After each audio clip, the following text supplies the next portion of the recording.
Assalamu alaikum wa rahmatullahi wa barakatuh. Welcome back to the Ali Brothers podcast, episode 2. It is your brother Hasan and Haseeb. How are you doing? Ali brother number one. Ali brother number 1, yeah. Moving swiftly on. Welcome to the Ali Brothers podcast. This is episode 2.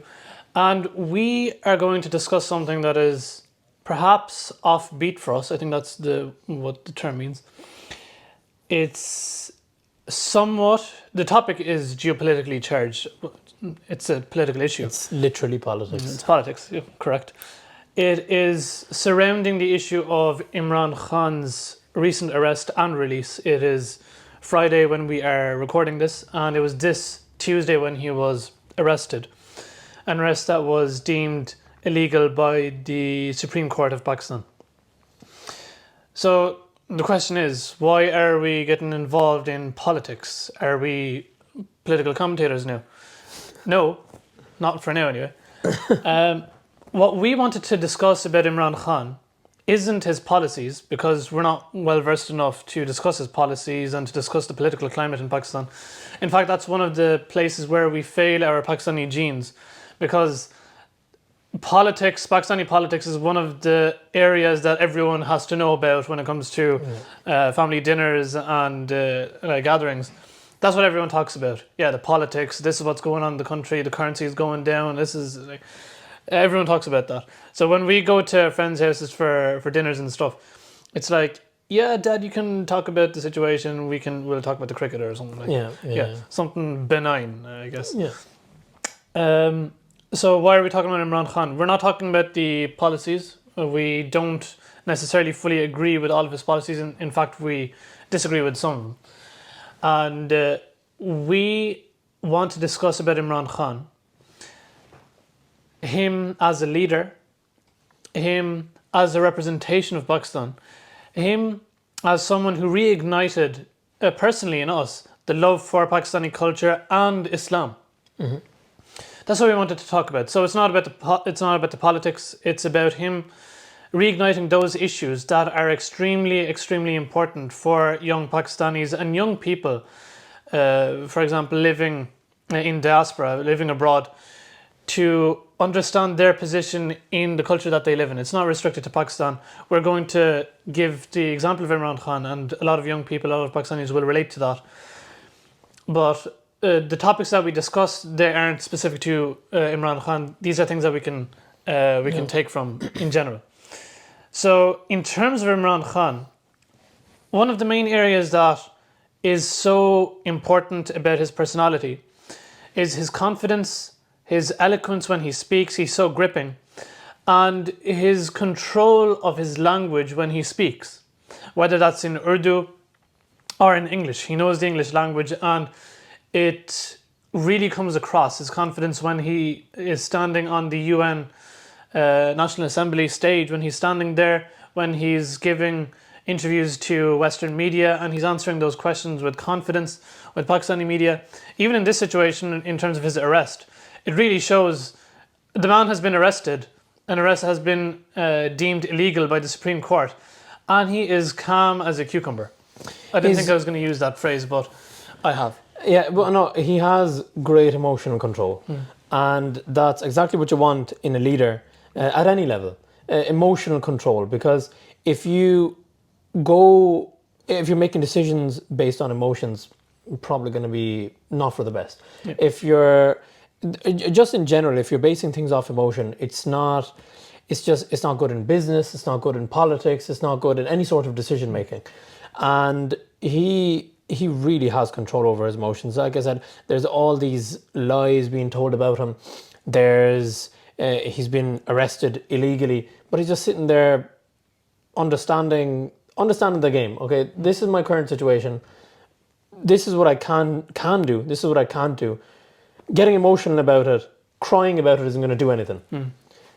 This is what I have to do. Right now I have to stay calm. I have to think about what's my next move, what are the tactics, politically, what can be done, etc. And that's just really inspiring. One of the places where that confidence comes from is the fact that he was the captain of the Pakistani cricket team that won the World Cup in 1992. I have a joke about that, which we will come to later. So Stay tuned for that. Yeah. So, him being the captain of the Pakistani cricket team, cricket in Pakistan is deemed almost as a religion. It's so important. I mean, perhaps you can relate to it in India. It is so competitive. Yeah. It's very much similar in Pakistan, and the troubles, the trials that he's had to go through to reach the level of being the captain of the Pakistani cricket team. You can only imagine how difficult it would be, and the wins and losses that he has had during that time, especially on the grand stage of international cricket. Mm-hmm. The issue of representation, him looking the part, him representing himself, being cool. That's where that confidence comes from. When you're constantly being beaten down, and you're being put through that grueling pressure. And then sometimes you have those highs, sometimes you have those lows. And that's what comes across in his political career, that when he was ousted as Prime Minister, of course it was a massive loss for him and the party, but it wasn't something that was new for him. Loss wasn't something that was new, and it didn't cause him to give up. He's exactly where he was last year, or the year before. He's exactly in the same position, like looking for that seat again, because he believes that he can do something that is better than the current situation. And him losing at one point doesn't cause him to retreat within himself, because he's seen that before. He's been through that. He's been through that stress. And that it's the tolerance to stress that has made him such a powerful being, right? And like you said, that first started off in his career in cricket, and then that transferred into politics. And you know, you don't even have to talk about his kind of natural ability in politics. You can see that if you have a certain amount of stress tolerance, if you've built that up, if you have a certain kind of experience on some sort of stage, that can be transferred into other aspects of your life in a completely different career, where you might have had no experience whatsoever. Yeah. And that's something that everyone should be encouraged to do, put themselves through difficult situations, because you come out of it better. And you can see that he's been through a lot of difficult situations, and he's going through a very, very difficult situation right now as well. Yeah, when we talk about the benefits that he had taken from his career as a cricketing captain of the national team, at the same time, we understand that it doesn't necessarily mean that all those are going to directly benefit him in his political career. It doesn't mean that, yes, he was a great cricketing captain, that he's going to be an excellent politician, because politics is a very different career. It's a very different situation, especially when you don't have direct connection with that from perhaps a young age, where your family is involved in politics. Politics is a very different way to go about your life, and it's a very different career path. And what I say about politics is, as an absolute expert in the geopolitical situation and geopolitics and stuff, politics, when you get into politics, it is very difficult. No matter how clean you are, it's very difficult to come out of that clean, because you are putting yourself out on the public stage, open to criticism, open to the media, who aren't always going to be honest. And the reality of being, for example, Prime Minister, being elected to on the national stage as well, is most of the time half of the people who were involved in that election, in terms of who went to the polls and voted, half of those people completely hate you. That's whether or not they know about your personal belief system. It's because you're part of a particular party, and we'll discuss this closer to the end, that they're like, this person, he's a terrible human being because he's part of the other party, and everything that he says is the complete devil's talk. Perhaps this is a bit much, but actually it isn't, because that's exactly how a lot of people view it that way. Yeah. In terms of, again, we mentioned his ability to speak. His ability to speak English is something that people really need to. People really need to understand this. Yes, if you are able to speak and conduct yourself in a very professional way, correct. It doesn't necessarily mean that you're going to be an excellent politician, but these things are really important. Yeah, absolutely. These things are really important. I mean, people need to understand this. For example, at our level, perhaps a lot of you who are watching this, you might be involved in your local, maybe your local masjid, your local MSA, Muslim Student Association, Islamic societies.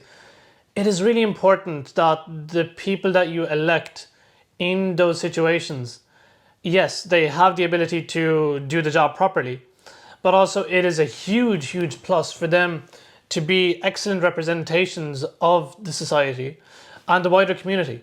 That they are able to speak, they are able to have a conversation, they're able to answer questions. This is a huge, huge part. Speaking is one thing, but even if you just talk about the superficial, let's say, Yes. like how you're dressed, how you're groomed, Yeah. before you even talk, people are going to make judgments based on how you're dressed, how you're groomed. If you smell bad, they're going to judge you. Yeah. And these are important, these are extremely important aspects because, again, it's about that representation. Without you even speaking, people are going to, even if they don't want it, they're going to subconsciously make a decision about you, make a judgment, make some sort of judgment.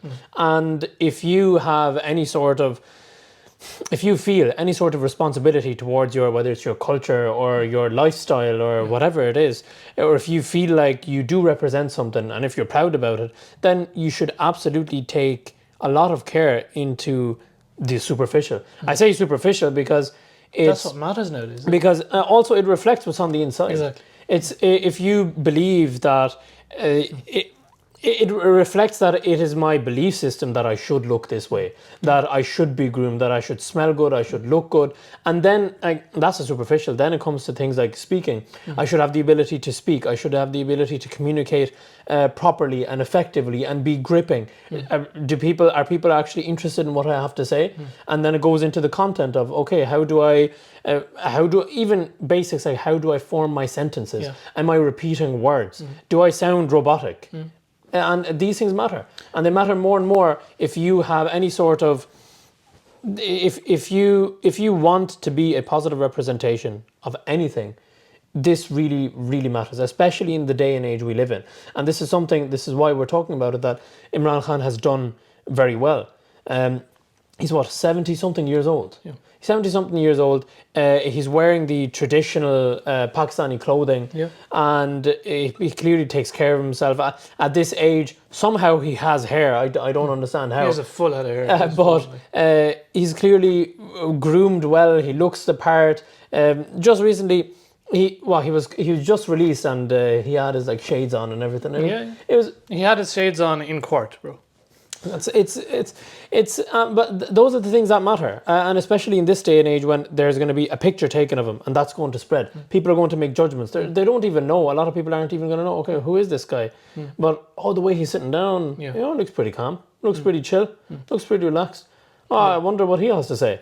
Am I interested? And then the next step is, you're interested. You become interested in what he has to say by how he looks. Right? Exactly. That's the invitation. Exactly. The invitation is the look.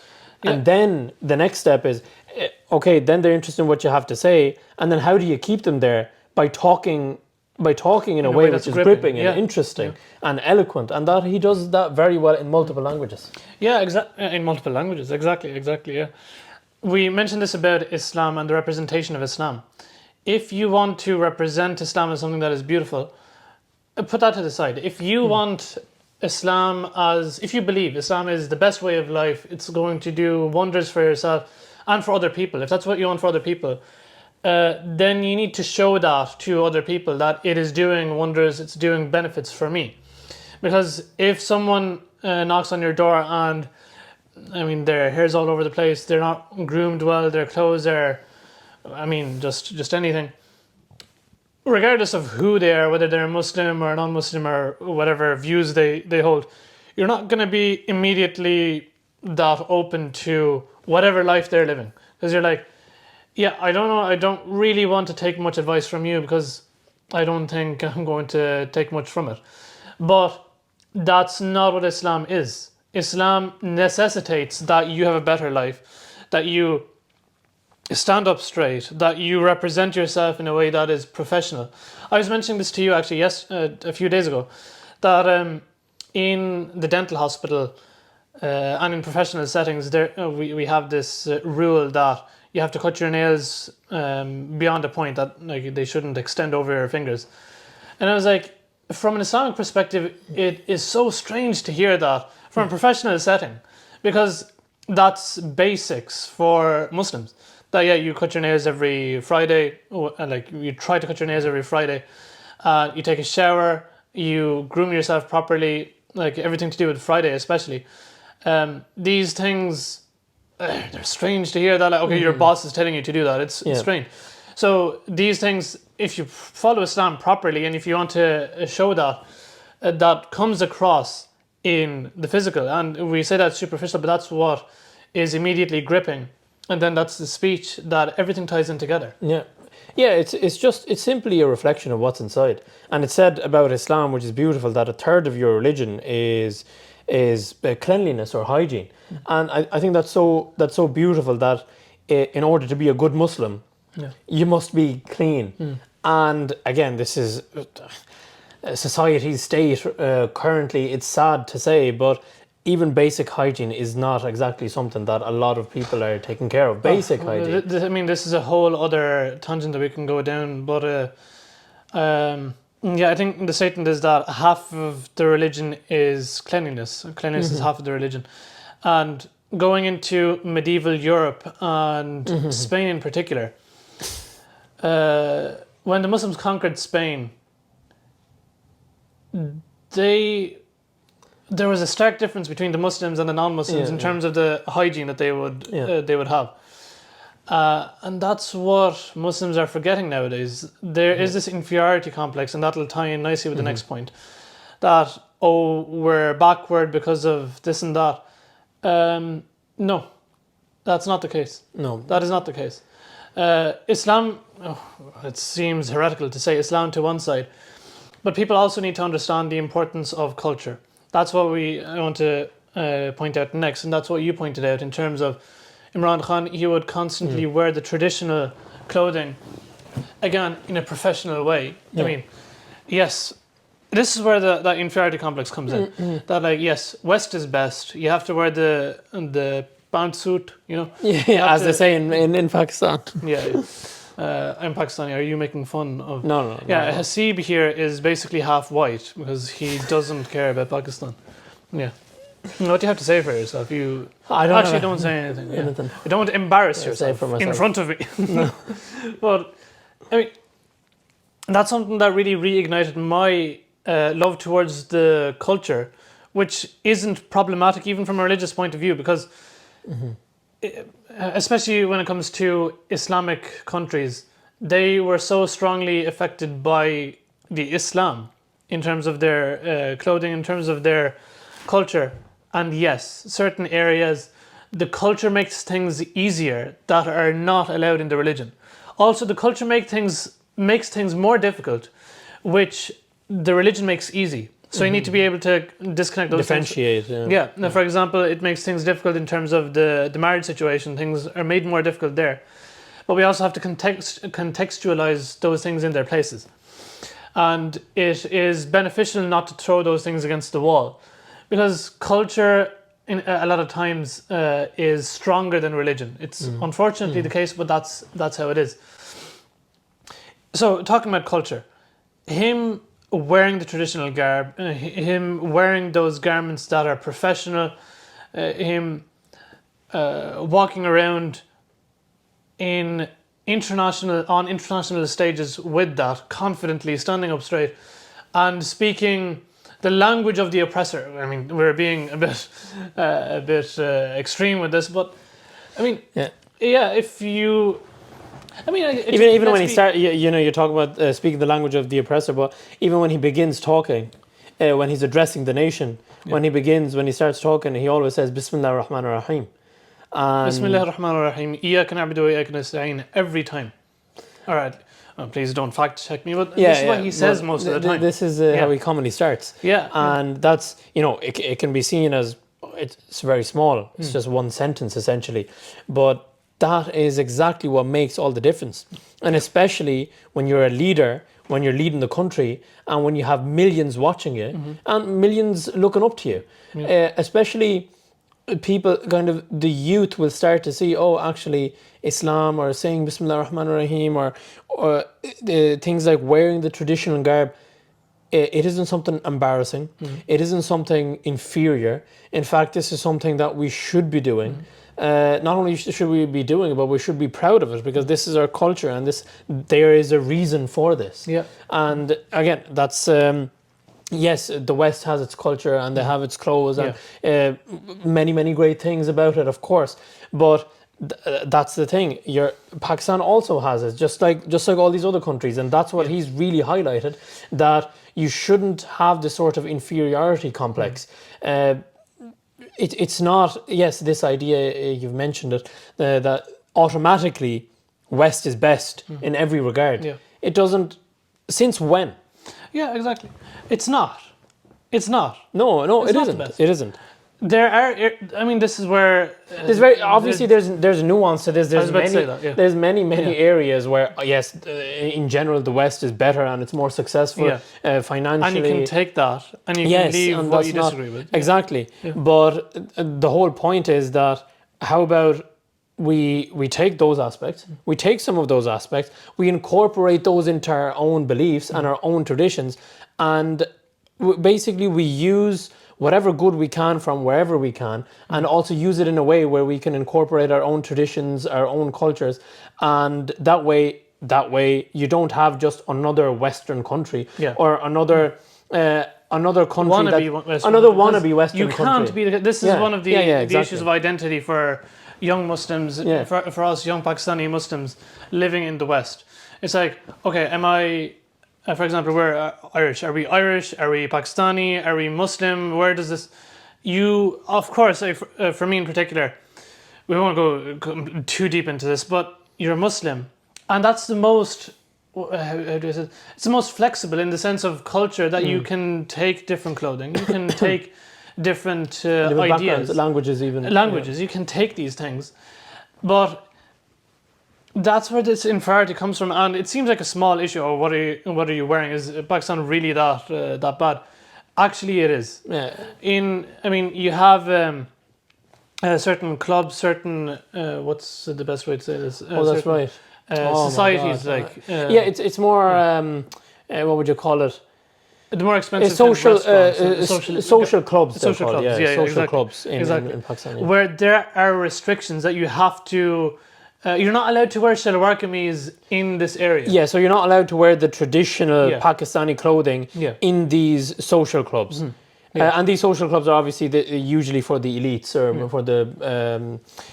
for the wealthy. I mean, there's special membership and stuff for that. Yeah. I mean, that's the same with Imran Khan. He encouraged people in offices, for example, in courts, to wear the traditional clothing. Because our family some of our family is involved in the area of law, and sometimes we go out with them and we see, I mean, like everyone's wearing a suit and a tie.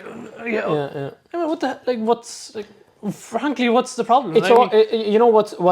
What's almost embarrassing, and what's pathetic about it is that exactly what you said. It's that wannabe. Yeah. It stinks of that wannabe. And it's really, it's terrible, because basically what you're saying is, let's just take the clothing.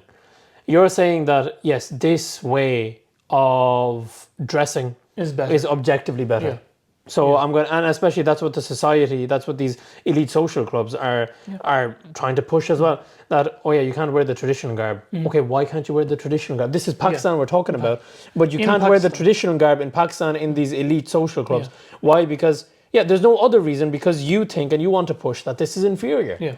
And the only way we can be of a certain standard, or the elites, if you want to be part of the elite, if you want to be rich, if you want to be wealthy, if you want to look like the top 1%, then no, you can't wear the traditional garb. You have to wear the Western style clothing. It's ridiculous. Also, in relation to the issue of language, there is this strong inferiority complex in Pakistan. It's the complete opposite in the West. We definitely felt this. Yeah. In Pakistan, if you only know Punjabi, it's not about even knowing. It's if you speak Punjabi. Let us preface that by saying we're from Punjab. Yeah. So Punjab is the language of the province, the local province where we're from. Urdu is the national language. Punjab is the province. Punjabi is the language. Yeah, exactly. So if you speak Punjabi, it's like, I mean, you're not an educated person. You don't really. You're seen as just kind of a commoner, let's say. Exactly. That's it. Yeah. Then if you speak Urdu, it's like, okay, this guy... You have a certain level of education. If you speak English, you're Allahu God. Akbar. I mean, this guy is it's the next level. Next level, yeah. Unbelievable. Yeah. Here, I feel it's the complete opposite. Oh, I say this for myself. Like, unfortunately, I'm very proud Pakistani. You know, I mean, kya hal hai aapka? You know, I can speak. Let's move on. But for us, it's the complete opposite. Yeah. Oh, the guy, he speaks English. He's Pakistani, he speaks English. The poor guy, he doesn't even know his own mother tongue. 100%. And I completely agree. Yeah, you don't know Urdu. I mean, like, you should know your thing.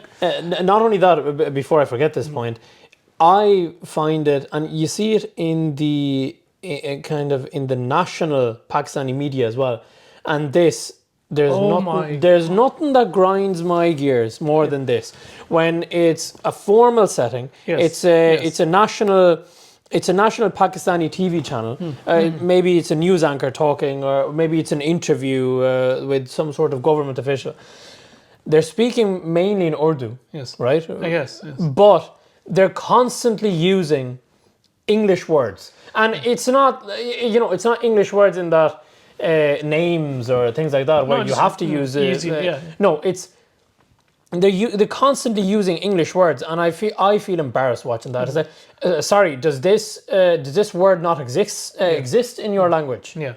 Does this? Oh, is your language not complete enough? What's the situation? You're supposed to be some sort of a representation, some sort of representative of the country, and I'm talking government officials, and you're using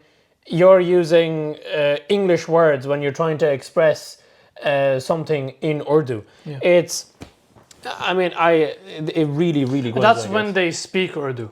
I mean, most of the time, you have to be an educated person. You have to speak Angrezi, or English. Yeah. I believe this. That's it.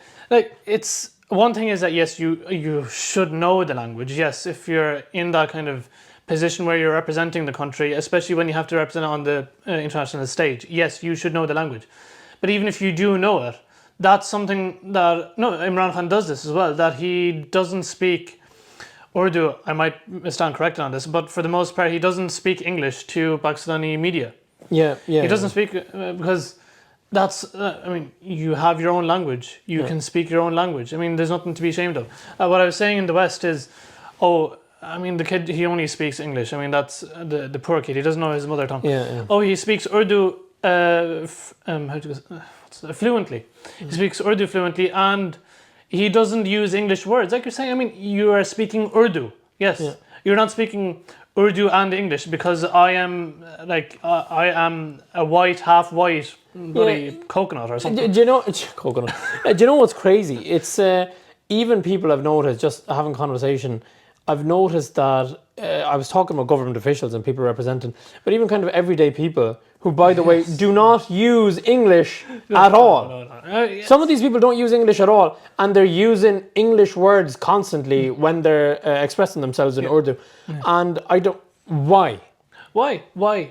It's embarrassing. Again, it's that kind of wannabe culture. It's that inferiority complex. Oh, I need to constantly express how educated I am, even though what's funny is all it highlights is that you're clearly not that educated if you can't find the word in your own damn language. That's it. To finish off the point I started 5 minutes ago, in Pakistan it's like, oh, we speak Punjabi, I mean, you're a commoner. If you speak Urdu in Punjab, In Punjab obviously, specifically. Generalizing.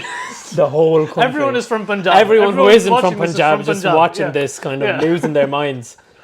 There are more places.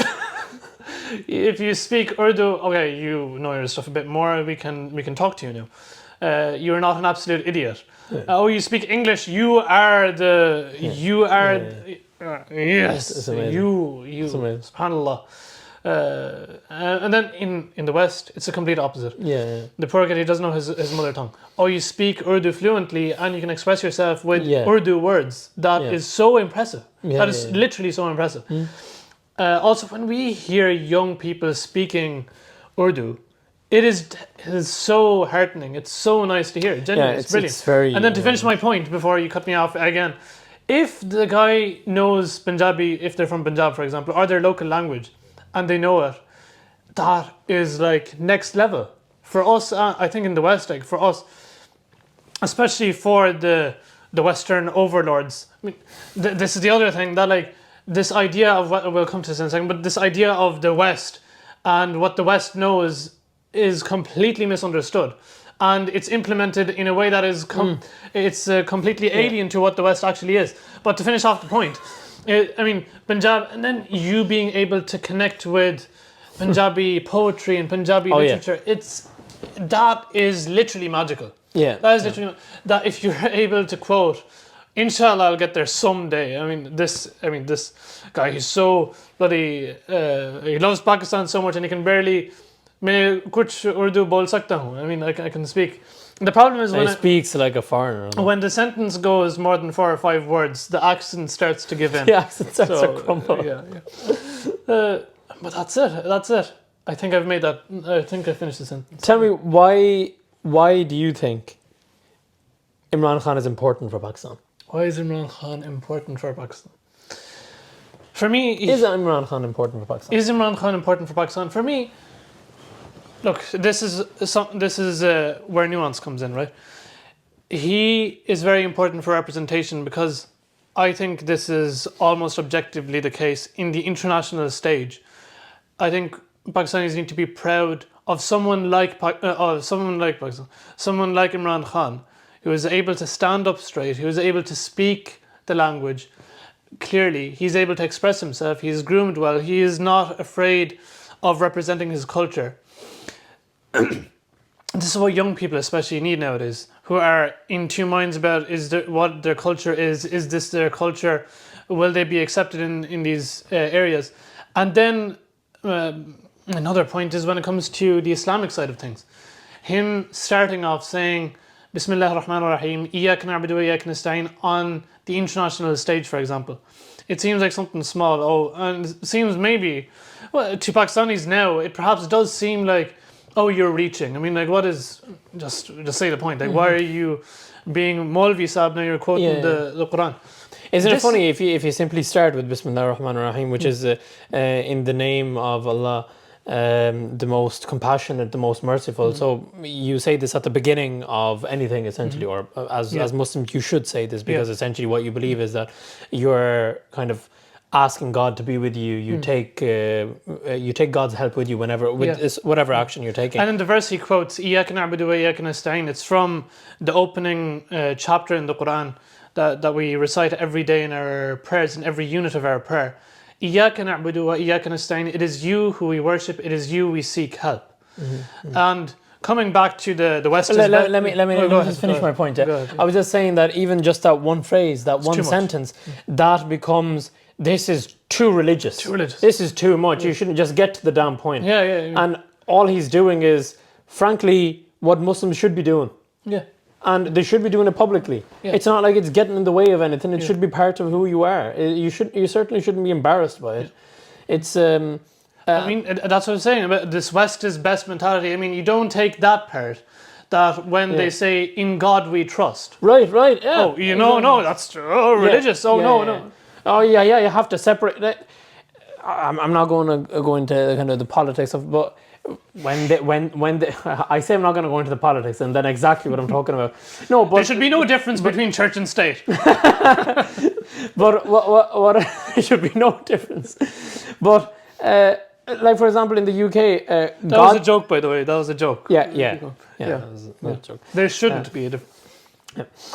In the UK, like God Save the Queen, God Save the King, and that's great. I think that's great. Oh yeah, you're bringing God into it. That's awesome.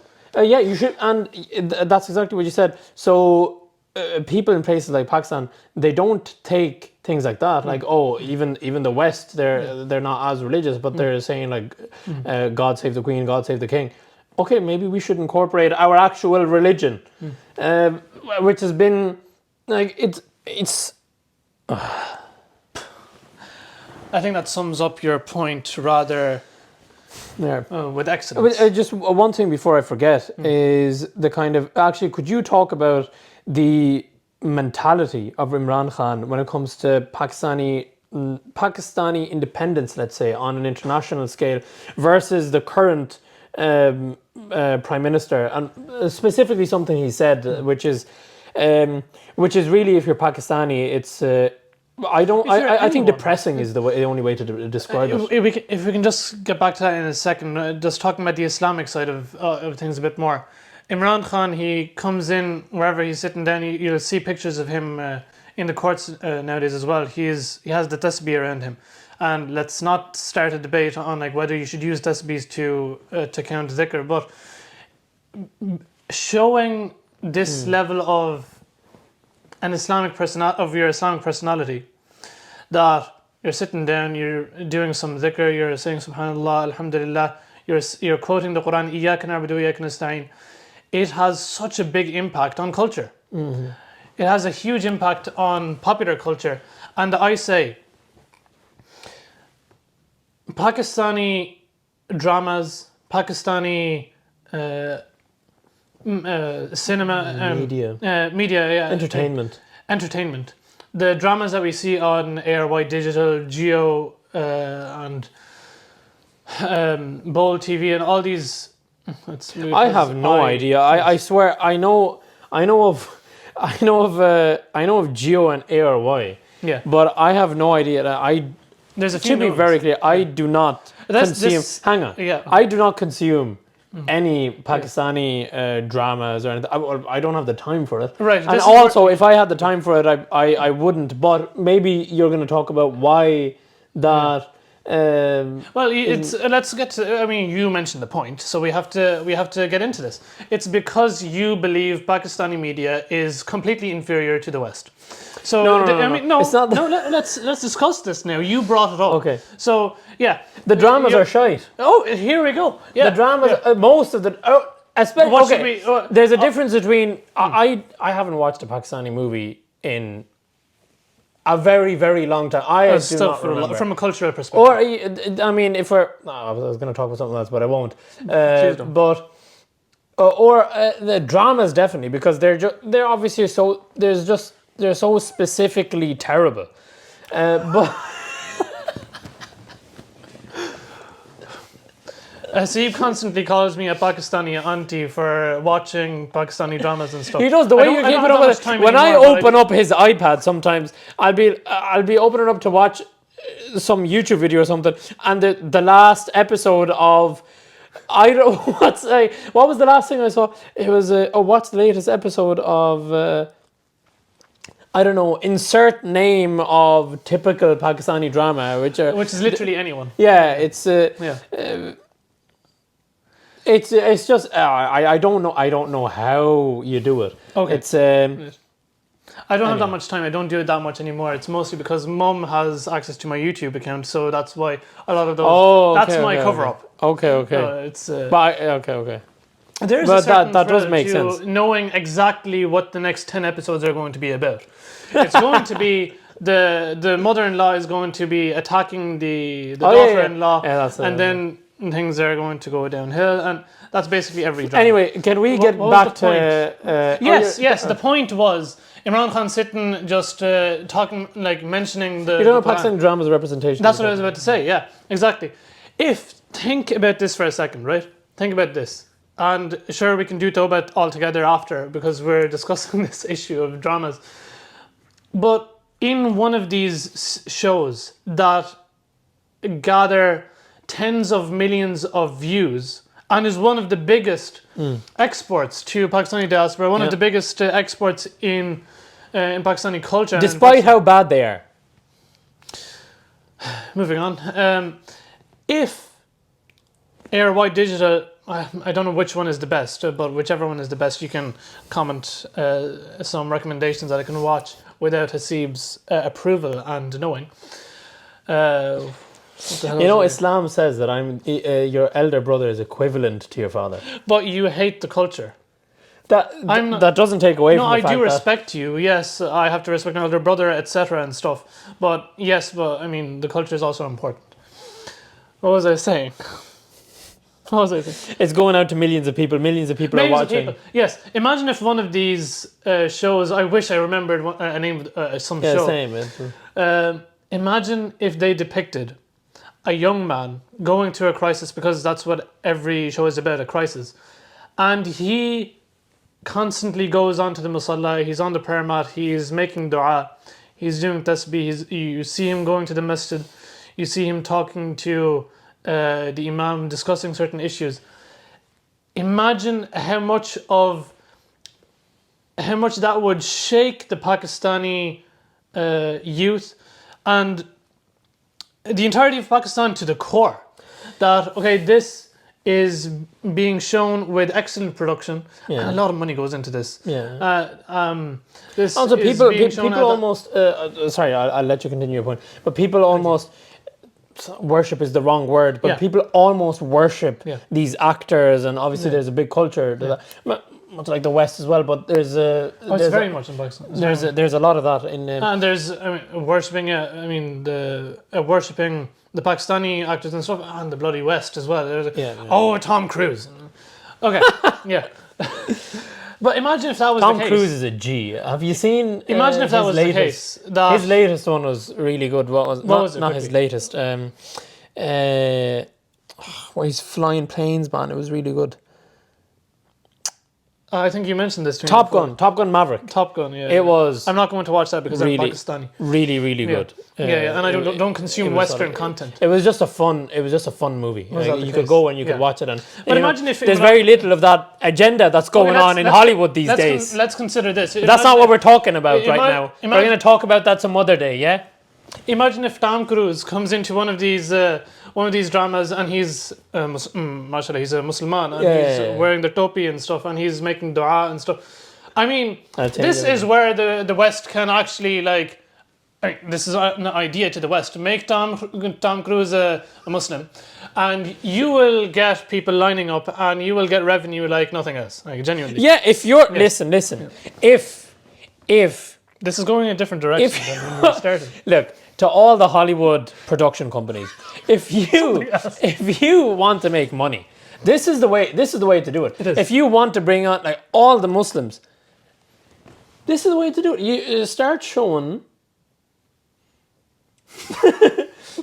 We're in the West, so we should be careful. Also, our window is open. Also, our back door is open. It's quite hot today. It's a hot Irish evening. It's getting very hot now. Yeah, it's as hot as it gets. It's been raining actually a few days. And well, that's Ireland. I mean, the heat is still. But forget about that for a second. The point that you were trying to make that I continually interrupted was that yes, if the Pakistani dramas and the Pakistani movies, which obviously have a lot of influence on Pakistani culture, the youth, everything, if they started showing young men, young women interacting with the religion in a positive way, and that actually bringing value to them, that's a revolution. Yes, that's a revolution. Yes. Because that affects the youth. They almost worship, like I mentioned, they almost worship these people, and it's not even about the actors; it's about the characters that they're playing. That's why when some of these people but they're usually portrayed these kind of characters, the religious characters, the ones who go to the mosque or the imams or the Maulvis, they're portrayed as weak, They're portrayed as... They're not portrayed. First of all, they're not portrayed. Yeah, that's because if they are why portrayed... are you speaking with that knowledge on the Pakistani drama situation? I thought you don't like dramas. What dramas are you watching? This was decades ago. Huh? Oh, you know, this was when Mum exposing yourself. This was when Mum used to watch it and I had no option. Okay, now you hate your mother for exposing you to Pakistani dramas. Okay. No, but the point is, first of all, they don't even show it. But when and that makes it worse. That makes it worse that when they do actually show it, all the religious characters or anyone that is involved in religion, they're either tyrants, they're either extremely weak, or they're just kind of useless losers and kind of not productive in the community. Yeah. And what's that? What is the youth going to think? They're going to think, okay, yeah, religion, it's terrible. Or most of the actors, most of the characters, the ones who are the handsome ones and the ones who are respected and the ones who the girls fall for, what are they wearing? Bad boys. The Western clothes. Yeah, they're wearing the Western clothes. They're wearing the suits and the ties, and they're not. Their hair like Tom Cruise. Their hair like Tom Cruise. Poor Tom Cruise. Tom Cruise. I'm sure he's living. Just accept Islam, bro. I mean, Yeah, brother Tom Cruise. But what was I saying? Yeah. So your point that you're going to attempt to make before choking on your own spit. This is the last point I'm going to mention about this because we can talk for hours about the issue of culture and how strong it is. This is the last point, and then we'll go back to our guy IK. What was the point I was going to say? Tens of millions watching. And yes. Talking about culture. And yes, these dramas are influenced by the culture, but they perpetuate, I'm not sure if that's a real word, they continue to indicate and push forward the culture in that particular way because that's what society is. I'm not going to mention the next point. So I'll just finish off with this. Okay. What's shown in Pakistani media? Pakistani dramas, they show, when they talk about Islam, all right, the mother, she's on the masala, she's doing dua, she's doing tasbih. Or sometimes the daughter is doing it. It's a woman's thing. That is so strong in Pakistani culture that men do not pray, and that is... I mean, it is so strange. Yeah. Why the hell are you praying? Are you okay? Yeah. And then for women, that basically portrays. Sorry, but that basically portrays that if you're a man, you don't pray. If you are as a man, if you are praying, it's against masculinity. Exactly. Yeah. And we don't do that because I'm a man. Yeah. In a later podcast, we'll discuss the issue of Pakistani dramas and how we can improve the genre. And also masculinity. Masculinity is going to be a separate topic. There will be a series on. So do you recommend any series that I should watch to do research purposes? Okay, coming back to Imran Khan. I think we successfully discussed the issues that we wanted to talk about in terms of Islam. We might come back to that. Or something else. Could you mention... Independence, yeah. Yeah, we're going to come to independence. Yes. The current PM. Imran Khan, when it comes to culture and those kind of things, we want to link that to the West is best mentality. The West is best. Yeah. This is something that he constantly pushes. We don't need to be slaves to the West. And it seems like, what the hell, we are like political... we're here bashing the West, living in the West. We're living in the West. No, the West is great. There's a lot of great things about the West. That's why we're here. Yes, that's why we're here. That's why our parents came here. Things are changing now. That's the issue, right? Okay, I'm pretending that you didn't say that. Okay, so the West...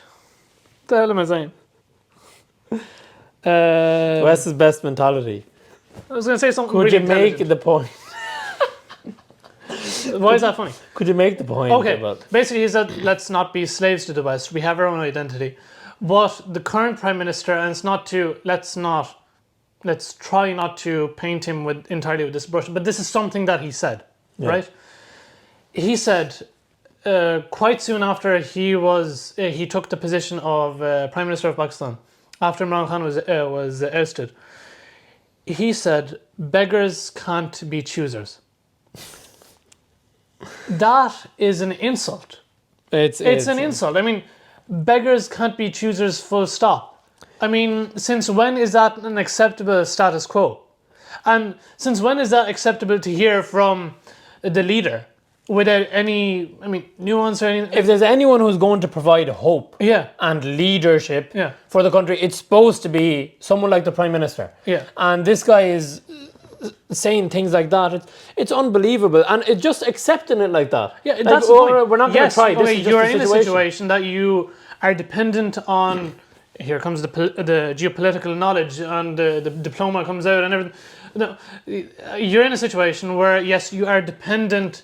Politics is complicated. You have to kind of understand how to interact with different countries and stuff. Yes, but is this what we're aiming now? No, but that's the thing. It's about the mentality of being a slave. Yes.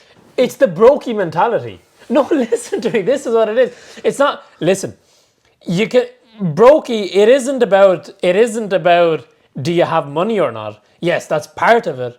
But it's the mentality that's it about. And that's what he's talking about. So he's going into this with the mindset of a beggar, of a slave. Like, okay, I'll just accept whatever you give me. Yeah. Come in here to my country and just, take all the resources and do what you want. Where's that long-term just shut my mouth and be a good slave to the West. Thank you. But that's it. Like, don't you have some, just as a human being, don't you kind of inside you feel, yes, you're in a disadvantaged position. You don't, the political situation is terrible. Yeah. You don't have as much money as some of the Western countries. Yeah. But are you just going to stay there? Yeah. Or are you going to lead the country and try to be better? Look at the natural resources that you have. Yeah. Look at your country. It's full of... Now, how much of the population is half the population? So much of the less population. Less than 20 years old or something. 25 years old. You have such a large... Even given the brain drain. You have such a large young population. It is insane to me that you can't kind of organize that in a way which is... honestly, it should take months. If it was organized, it would take months and the country would be... it would be doing really, really well. Yeah. It would be on track to being a great success. But that's the mentality. That's the mentality. Like that's another point that I wanted to mention about the independence. Is this is something that Imran Khan also talks about? Like, let's not be a slave. We are slaves to Allah. This is where the Islamic issue comes in. We are slaves to Allah, and in brackets, and only to Allah. Mm-hmm. We don't prostrate, bow down towards anyone else other than Allah. There's a dua that we can make in sajda, which is when we prostrate, when we put our heads down on the floor. We can say, it starts off, sajada wajhiya lilladhi khalaqahu, that I prostrate my face to the one who created it. And basically to no one else. This is what's so freeing about Islam. I was just going to say, yeah. This is what's so freeing about Islam, that we prostrate and we are slaves. We have no will except the will of God. And that seems like, it sounds a very oppressive religion. Chains. No. Because if you are not a slave to God, this is what people are now starting to understand by people accepting Islam.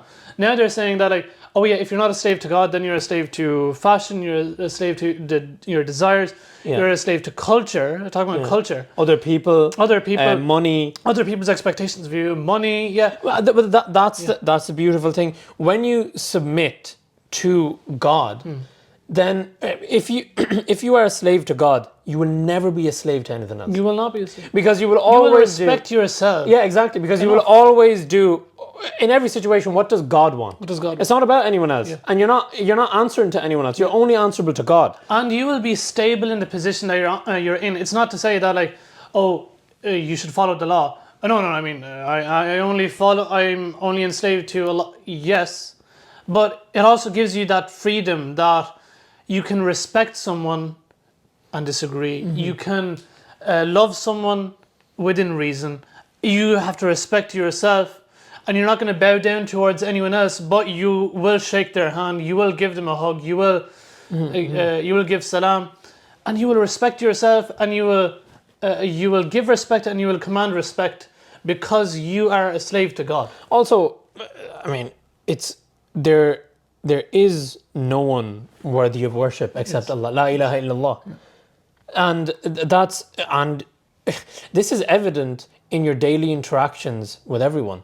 Like the people, it doesn't matter how great they are. It doesn't matter how great Tom Cruise is, right? I think he's great, but does he deserve to be worshipped? No, he's great, but he doesn't deserve to be worshipped. We talk about the Prophet Muhammad, peace be upon him. Yes. Even himself, he's a human being. So this is why in Islam, you only worship God. Even though it is said that the Prophet was, if there was a perfect human, he is it would be he is the perfect role model for us. He's the perfect role model. But there's a clear difference between the personality of the Prophet ﷺ and who Allah is. There's a clear difference. There are things the Prophet ﷺ can't do.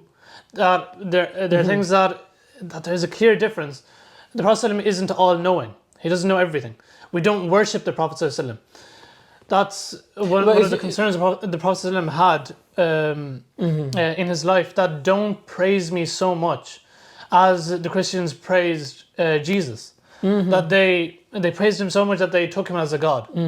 That there's such a clear not about disconnect, but there's a clear difference between who Allah and who the Prophet ﷺ is, and we love him so much that we would die for him. But we never worship him. We never worship him, and it makes sense from a practical perspective, because at the end of the day, like I said, it doesn't matter how great the other human being is. They're still human. They still go through. They still make mistakes. They still bleed. They still get hungry. They still fall to their desires. They still have all these imperfections, because the whole a human being is imperfect. That's the whole point. And that's why no human deserves to be worshipped. And that's the thing. When you free yourself of, when we say slavery, we say worship. You free yourself of worship or submission to any other human being if you submit yourself to God. Exactly. And that's like, when you talk about being a slave, you think about, you're kind of in chains and you're restricted. Of course, there's restrictions, but the true freedom is in worshiping God. And if you really look into yourself and you're honest to yourself, we're all worshipping someone or something. Whether it's, like I said, your own desires, other people. People fall in love. It gets too much. That can be considered sometimes a form of worship, because I can't live without the person. I can't imagine life worth living without this human being. What is that? That's worship, and that's the point. But the other person is a human being, and they don't deserve worship, and that's what's freeing about worshiping God in Islam. That you can't go over these boundaries with people. Everyone has their place. Everyone has a place. We were mentioning a hadith today in the class that the Prophet was asked, who is the person who is most deserving of my good manners, my companionship? He said, your mother. He was asked again, he said, your mother. He was asked again, he said, your mother. He was asked for a fourth time, he said, then your father. The mother is emphasized so much, but we don't worship her. Not only that, but it's said that heaven lies beneath your mother's feet. Think about that. Heaven, something we all want to attain, something we're all striving for. That is put beneath your mother's feet. Yet we still can't worship our mothers. Exactly. And it's very clear. There's a very big difference. Whether or not that statement is attributed to the Prophet ﷺ. I mean, even in the Quran, like, we can discuss this again and again. But Allah Subhanahu wa Taala, sometimes He mentions that there is none worthy of worship except Him. That our duty is to worship Him alone and to be good to our parents. Side by side, He mentions this. So this is something that is extremely important. But the disconnect is, it's not about the disconnect, the difference is always there. And that's what's most freeing. So you're talking about worship, and let's get back to the point of kind of you're almost, you are, the Prime Minister's statement was that basically beggars can't be choosers, so we'll take what we can get. We're basically slaves to the West, and whatever you give us we'll be happy with, and whatever you want us to do we'll do it. and that kind of a mentality is not exactly going to build not a good mentality. country that is truly independent. It looks out for its own citizens' interests.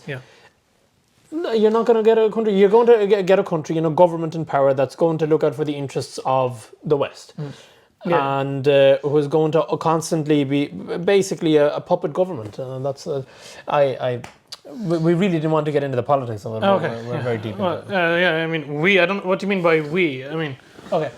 For the purpose of this podcast and not getting us cancelled, can you disregard everything Haseeb said for this entire podcast? I stand by my statements. Haseeb has cancel me. Haseeb has a personal Instagram. Cancel me. Please, we'll tag him in. We'll mention him in the link. So please discuss him on his own channel. You can't cancel the truth. Okay. On that issue of you could cancel a human being, but you can't cancel the truth. On that issue of independence, this is the last point that I wanted to come to. This is the first time I'm saying the last point. Hopefully, it'll be the last. It is along the issue of, and we're moving away from discussing Imran Khan and people in particular now. People need to understand that people are individuals. No, it's not. What does that mean? I am an individual, right? I mean, no. You're not an individual. You are what you are told to be. Yeah. You are you're conditioned. You are conditioned. You are conditioned, exactly. Yeah. Without even realizing it. Yes.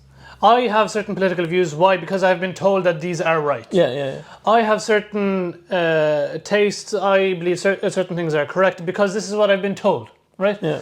A lot of people, this is one of the issues with politics, is that people are going to be born, their family is going to be pro one party, and whether they understand why, whether they like it or not, they're going to vote for that party for the rest of their lives.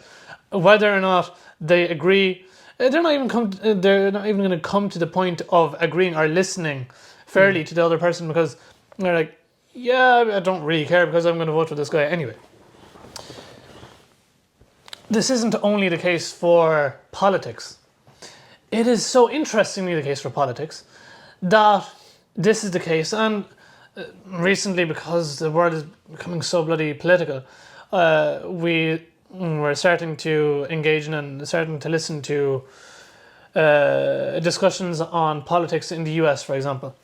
And it is hilarious. It is hilarious. The channels where young people are discussing politics, it is so crazy how adamant they are to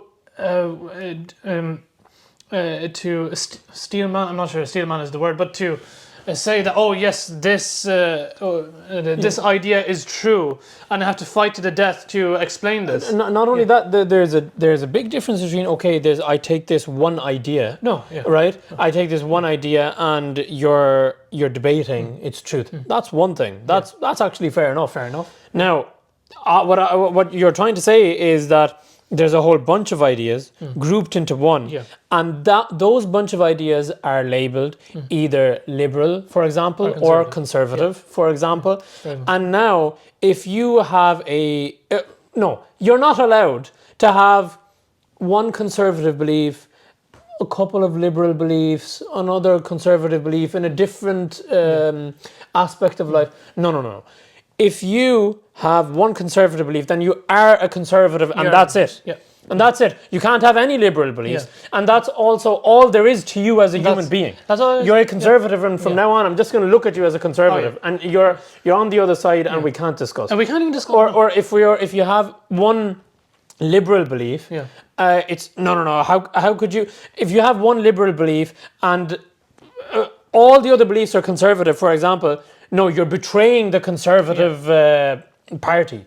It's insane. I don't understand how this has even come about, because most human beings, like you're saying, you're complex individuals. You are literally unique. You are born unique individuals. How the hell have we come to a point where no, this is, I am just a conservative, or I am a liberal, and I believe everything that liberalism has to offer, or I believe everything only that conservative. And no, I don't understand I can't understand the other side at all, and I'm completely against all it. Look, if you really take the majority of human beings, they're going to have some beliefs from the left, some beliefs from the right. They're going to have differing beliefs. It's going to be complicated. It's going to be a mixture. It's just, that's what human beings are. They're complicated. Also, their exact situation is going to be different. Everybody's going to have different backgrounds, different experiences in life. There's a reason in one aspect of life you might have a more liberal belief. There's a reason because of your experiences or the cultures or your family. In another aspect of life, you might have a more conservative, and also you're allowed to change. Yes. You should be allowed to change your views on all of these different political beliefs depending on the situation or whatever the modern landscape is. It's really depressing to see that this is how it is, and like you said, online, especially kind of younger people, No. This is the only way. Well, there's parties, and also it really makes it difficult for people getting into politics as well, because the system is you have to be part of a party. So that even though, of course, if you're honest with yourself, you're gonna have a variety of nuanced beliefs. You're forced into a situation where. Yeah. Cool story, bro. Yeah. But you're part of this party, so you have to show that these are all your beliefs now. That's it. And we will go into more detail about this Democrat, what's the other party? A Republican kind of back and forth in the US, especially in the young media, in another podcast, inshallah. But that's the point. You were talking about basically about Imran Khan, how you can he has certain beliefs, and we might not disagree with all of his policies, but we agree with other policies of his. But we also we can finish on this point. Yes, you can agree on some of his policies. You can disagree on some of his policies. But there's 2 points here actually. Even as a human being, you should be able to say that, okay, I'm completely against all the policies of Imran Khan. For example, let's say you're a person who completely disagrees with all of Imran Khan's policies, right? But you, as a human being, should be able to say that what's happening to him right now is unfair. What's happening to him right now is unjust. What's happening to him right now is, illegal.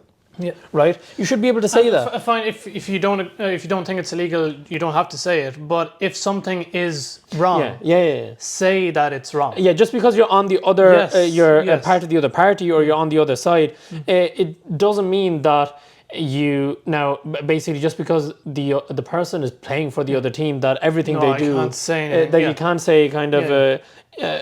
You can't say if something unfair is happening to them, because also, by the way, that could be happening to you. Yeah. That could be happening to your party members. And if it does, what would you want the other party to be doing? You'd want the other party to be talking about the injustice, to be talking about the fact that it's illegal, if it is illegal. And that's extremely important. You should be, that's what politics is at its best. It should be that back and forth, that deciding that, okay, we differ here, we differ there. What's the overall best? What do the people want? That's what politics is meant to be. It's not meant to be this. I hate you personally because you're a conservative or you're a liberal or whatever it is. So you should be able to see that, and also I think we should finish on this point that. 4 times. Multiple times I've tried say one this. more time. But there's one more point I'd like to make, and we can try our best to finish on this. Is that Imran Khan? You can see that he's genuinely tried to make a difference, right? I personally think he has tried to make a difference. I think he has genuine intentions. I think based on his background, he doesn't come from a political background. He's not one of those families. And what I see as what kind of makes me trust him a little bit more is the fact that after his cricketing career, he could just go off and enjoy his life, right? He didn't have to. he didn't have to go into politics. He had money, he had fame. He could have just lived the rest of his life in peace, and even if he didn't want to be in Pakistan, or he could live in Pakistan wherever he wants, anywhere on the globe, he would be just fine. Yeah, he would right. be fine. He could be. He's a successful human being before. And he all wouldn't the have to go politics. through the nonsense. Yeah, and he wouldn't have to deal with all of this stress. In fact, most people in his position would do exactly that. Yeah. They would just, they would not get involved in the politics. We're like, why the hell am I? This is useless stress. Yeah. This is a lose-lose game, and it is, especially in Pakistan. But that makes me trust him a lot more, that he kind of went out of his way because he believed that he needed to make a difference, that he could make a difference.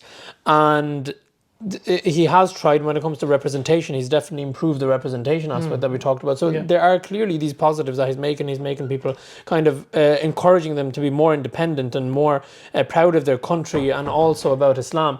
What do the people of Pakistan deserve in general? I mean, it's objective to say that the current situation, the current political, here comes the geopolitical, the PhD. It's a terrible situation. I checked 2 days ago, the rupee is €1 is equivalent to more than 300 rupees now. That's That is not good. That's not insane. good. And yeah, and that is not good. It Won't be selling our properties anytime soon. okay. What was I saying? Yes.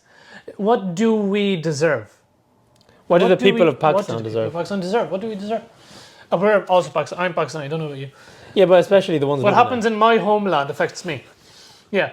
What do we deserve? Now, this is the question that, like, okay, what can you do about the situation in Pakistan? What can you do about, like, I mean, there's problems everywhere nowadays. What can you do about this? Yeah, there's two options. As you can assume, one of them isn't really an option, and that is that you can blame the elites. You can blame that Shahbaz Sharif isn't doing much.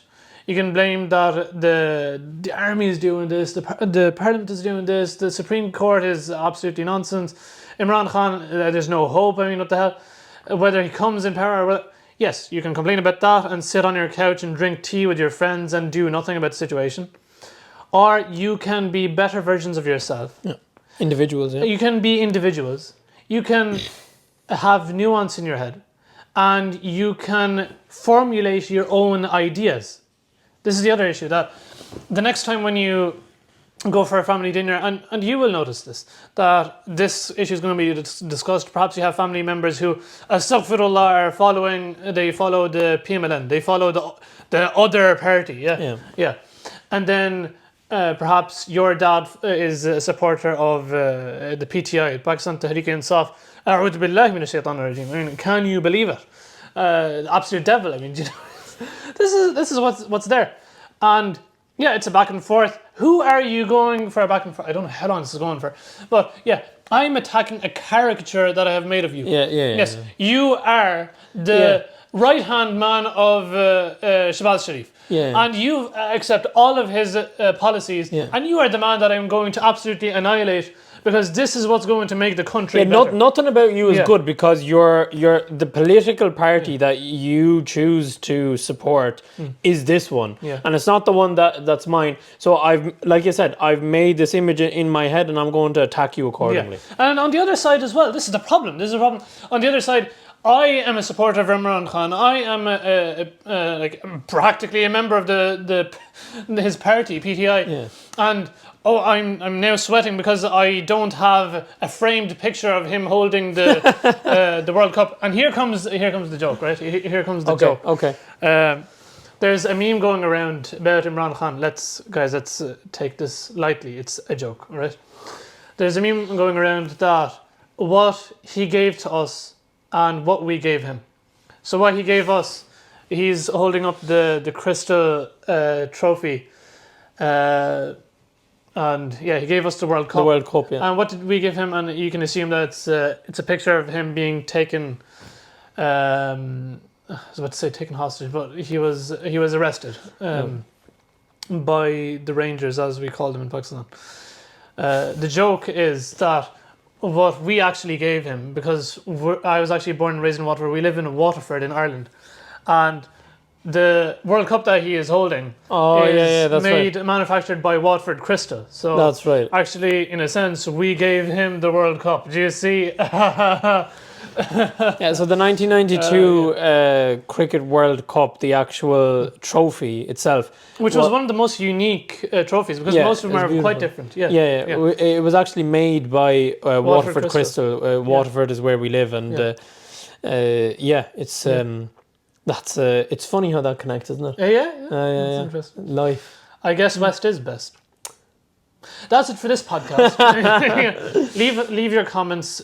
Let us know what you agree with, what you disagree with, how far down the devil's path have we gone in terms of what we've said, what we agree with and stuff. But just to finish off, you were talking about let's finish off with thing. Stop for a sec. Okay. Just let me finish off, right? Okay. So Please do. You were talking about as individuals. If you're better as individuals, right? You might think, oh, you're sitting there, you're trying to do better in life yourself as individuals. What difference is that going to make on the political situation, right? But if 100 of you decide to be individually better, you see, there's a change. Now, what starts happening? If 100 people start being individually better, then those 100 people are going to affect thousands of other people. It just multiplies so quick, and that's what. If just a portion of the population starts individually getting better, and in every regard, I'm talking like just your daily life, your treatment of other people, the kind of the ability to think for yourself. Okay, why am I thinking this way? Maybe this idea is better. Maybe I can go about it this way. Maybe I can. Again, we talk about self-improvement a lot. Maybe I can be physically better. Maybe I can represent my country better. Like the youth in Pakistan should be showing. What is the image of the youth in Pakistan, right? If you're not happy with it, understand that you as an individual have a lot of power over how the youth is going to be perceived. Thank you. So that's the last thing you're going to say. I'm going to say one more thing. And that is, families in Pakistan are quite big. Where the hell am I going with this one now? No, families are quite big. If you have a group following, PTI, I'm a follower of PTI, and then you have some family members, your uncle, who follows PMLN, if you are able to have a nuanced discussion with him, and they're like, oh, okay, it is possible to disagree. Right. It is possible, and the other person isn't actually the devil.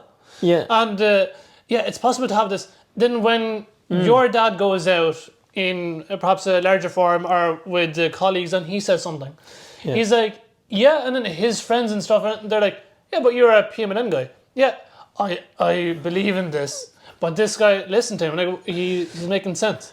Yeah. And also just take from the character. You're talking about representation, that if you... then you can't speak anymore. No, I'm finishing this. If there's anything that you agree with, whether you feel like, we are not talking about Imran Khan, we are talking about some other hypothetical individual, so be it, even. Yeah. Even let that be the case, that we are not even representing Imran Khan properly. You can take from the positives that we have mentioned and become better. And hope for the better for your community. Yeah. Let's finish off with that. Absolutely. May Allah subhanahu wa ta'ala make all of us true leaders in our families, in our local communities, and make us be true Muslims, true slaves to Allah subhanahu wa ta'ala, so that we're not enslaved to anyone else and that we're not dependent on other people. May Allah subhanahu wa ta'ala make us the best representations of ourselves, for our communities.